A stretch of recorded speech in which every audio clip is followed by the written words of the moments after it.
ফজরের নামাজ না পড়ে তোমরা যারা ঘুমাও, আমারে মাফ কইরো, আমি তোমাকে একটা শক্ত কথা বলি, বাপ, যাদের কপালে ফজরের নামাজের সেজদা নাই, তোমরা সব বাবারা ভাইরা রাস্তার কুত্তার লগে তোমারে মিলাইয়া দেখো, কুত্তার লগে তোমার কোনো পার্থক্য আছে কিনা।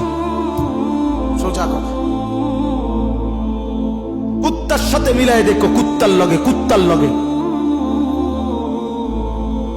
ওই জানোয়ার শুধু ঘুমায়, ওই জানোয়ার পেশাব পায়খানা করে, ওই জানোয়ার খাবার খায়, ওই জানোয়ার যৌবনের যৌন চাহিদা পূরণ করে।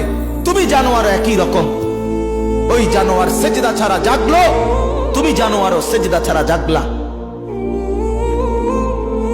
যদি বিবেক থাকে, লজ্জা থাকে, যদি মার দুধ খেয়ে থাকো, যদি মুসলমানের বাচ্চা হয়ে থাকো, যদি ইমানের রক্ত থাকে, ইমানের বিন্দু থাকে, তো যদি কানে আজান শুনে থাকো, আল্লাহর হস্তে নামাজ পড়ো, বলো ইনশাআল্লাহ।